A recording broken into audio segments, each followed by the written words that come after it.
Bonjour, nous allons aborder ici l'addition de fractions. Et pour ce faire, je vais utiliser des pizzas. Donc je vais faire des pizzadditions. La première pizzaddition que je vous propose, c'est la suivante. Je prends ici une première pizza que j'ai découpée en 4 parties et j'en ai gardé une seule. Une deuxième pizza que j'ai aussi découpée en 4 parties et j'ai gardé une seule tranche. Ensuite, ce que je vais faire, c'est additionner ces deux tranches, ce qui me donne le résultat ici, et je vois que ça me fait en fait la moitié de la pizza. Si j'associe la fraction avec la part de pizza qui se trouve en dessous d'elle, on obtient le résultat suivant. J'ai un quart de pizza plus un quart de pizza, ça me donne un quart et un quart, deux quarts de pizza, et ces deux quarts de pizza, ça me donne une demi-pizza. On remarque au passage ici que deux quarts est équivalent à une demi, mais qu'une demi, c'est la fraction irréductible qui n'est pas divisée.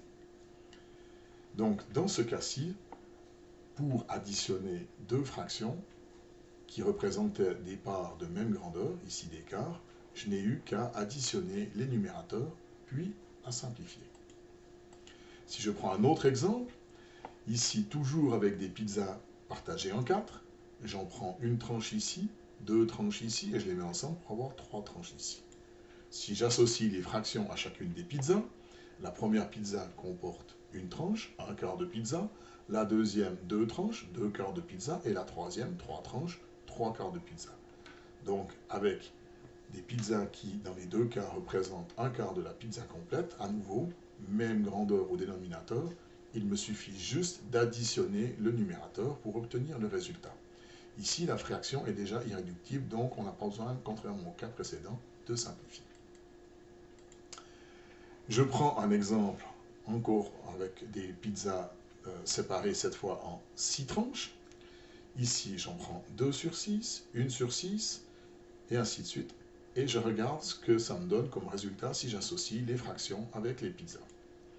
La première, j'ai 2 sixièmes, 2 tranches de 1 sixième, puisque une tranche représente 1 sixième. Ici, une tranche, donc 1 sixième. Je les additionne, j'ai 3 tranches de 1 sixième, donc 3 sixièmes de la pizza. Et 3 sixièmes, si j'observe ma pizza ici, ça représente la moitié d'une pizza, donc de nouveau, 3 sixièmes est une fraction équivalente à une demi. Donc je simplifie en fait, et j'obtiens ici la fraction irréductible, qui est le résultat de mon addition. À nouveau, si nous avons ici des sixièmes et des sixièmes, c'est-à-dire des parts de même taille, pour effectuer l'addition des fractions, il suffit d'additionner les numérateurs et ensuite de simplifier dans ce cas-ci.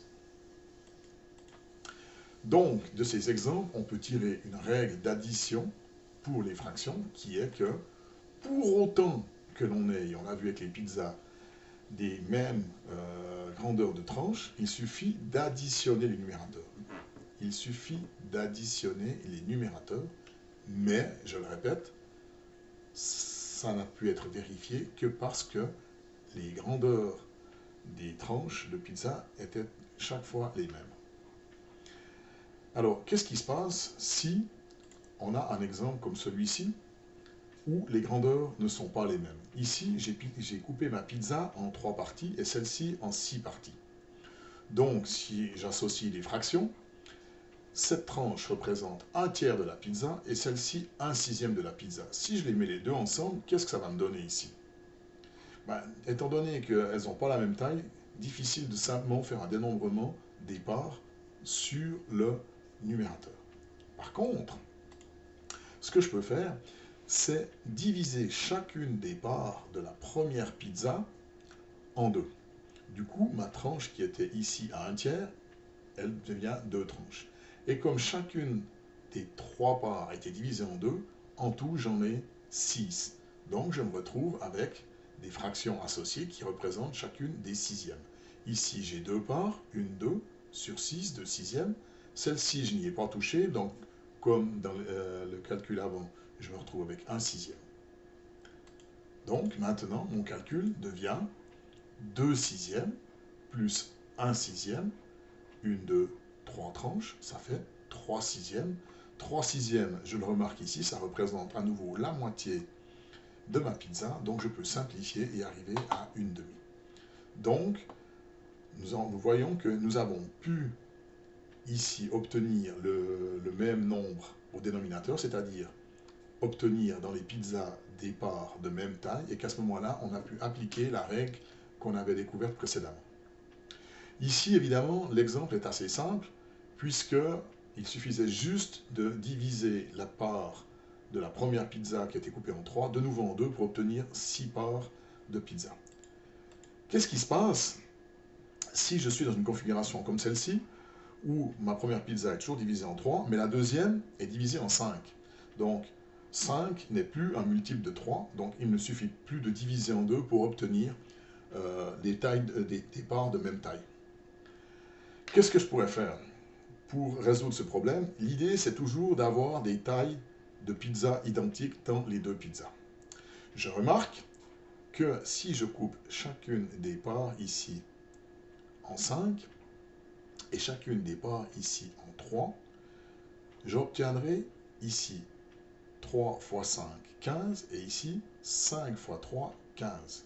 Donc j'obtiendrai le même nombre de parts dans les deux.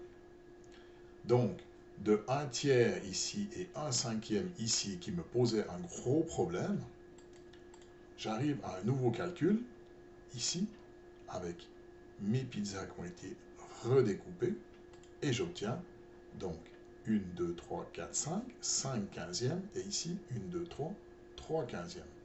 Mon calcul devient à présent 5 quinzièmes plus 3 quinzièmes. Comme ce sont toutes des parts de même taille, je peux simplement additionner les numérateurs pour obtenir 5 plus 3, 8 quinzièmes. Et 8 quinzièmes, c'est irréductible, je ne peux pas simplifier plus loin. Donc, la conclusion que l'on tire de cela, c'est que pour additionner des fractions, on commence par les mettre au même dénominateur. Dans mes pizzas, ça voulait dire faire des tranches de même taille. En amplifiant, c'est-à-dire en recoupant les tranches, en faisant plus de tranches. Parfois, on peut aussi simplifier.